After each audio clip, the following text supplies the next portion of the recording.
വെച്ചേ പറഞ്ഞ ശരിയോ ഞാൻ കേൾക്കുന്നുണ്ടല്ലോ. പിന്നെ അച്ചാർ ഇടാൻ വേണ്ടി കുറച്ച് മാങ്ങ തരാന്ന് പറഞ്ഞിട്ടുണ്ട്. അത് അപ്പുറത്തെ വീട്ടിലുണ്ട്, അവിടുത്തെ കുരിശുപള്ളിയില്ലേ, കുരിശുപള്ളിക്കടുത്ത്. അപ്പൊ അവിടെ പറിച്ചെടുത്താലും പറഞ്ഞിട്ടുണ്ട്. പിള്ളേര് ഉണ്ടെങ്കിൽ അതിനെ കൂടി പോയായിരുന്നു. നമ്മുടെ ആകാശം ഇപ്പം വരും കേട്ടോ, ഇപ്പം വരുമല്ലോ. ശാരദ പൈസ കൊടുക്കാൻ വേണ്ടി പൈസ ആക്കിട്ട് വരാന്ന് പറഞ്ഞിട്ടുണ്ടായിരുന്നു. ഒരാളെ കൊടുക്കാന്ന് പറഞ്ഞു, ഒരു മാസത്തെ അവധിക്ക്. അപ്പൊ അങ്ങനെ ഇപ്പൊ എത്തുവായിരിക്കും ആകാശം. അന്നേരം വന്നു കഴിയുമ്പോ അവനെ കുട്ടിനോട് പോ.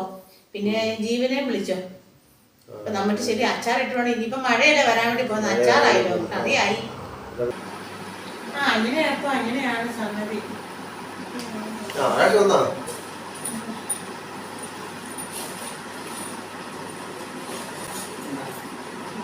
സമാധാനം. ശാരദയ്ക്ക് ഇപ്പൊ സന്തോഷമായി കാണാം.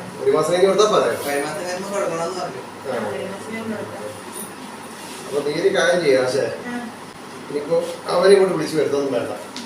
നീ പള്ളിയോട് പോകുമ്പോ ഒരു 5 മിനിറ്റ് നേരത്തെ പോയിട്ട് അവരെ കൊടുക്കാം. അല്ല വേണേ ഇപ്പൊ തന്നെ കൊടുത്തിട്ട് വരാം. അവരവിടെ ടെൻഷൻ അടിച്ചിരിക്കുവായിരിക്കും. ഞാൻ വേഗം കൊടുത്തിട്ട് വരാം കേട്ടോ.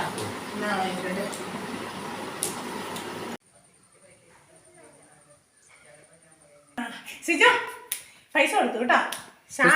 ഭയങ്കര സന്തോഷായി, ഭയങ്കര സന്തോഷമായി. അയ്യോ ഭയങ്കര എന്താ പറയേണ്ടത് പുള്ളിക്കാരത്തിനടുത്ത്. ഇനി 2-3 ദിവസം കൊണ്ടല്ലേ ഉള്ളൂ കല്യാണത്തിന്.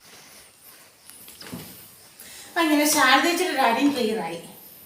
ഇനിയിപ്പോ വെയിലൊക്കെ ആയി, നമുക്ക് ആ മാങ്ങ കുറച്ച് കൂട്ടിക്കൊണ്ട് പോവാം.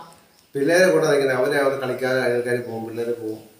നമുക്ക് എണ്ണ പോയി പറിച്ചു വരാം. പിള്ളേരെല്ലാം കൂട്ടി ഒരു കാര്യം നടക്കില്ല. നമുക്ക് പോകാം, പെട്ടെന്ന് പോയി പെട്ടെന്ന് പോയിട്ട് എല്ലാ സമയം. ആയിക്കോട്ടെ.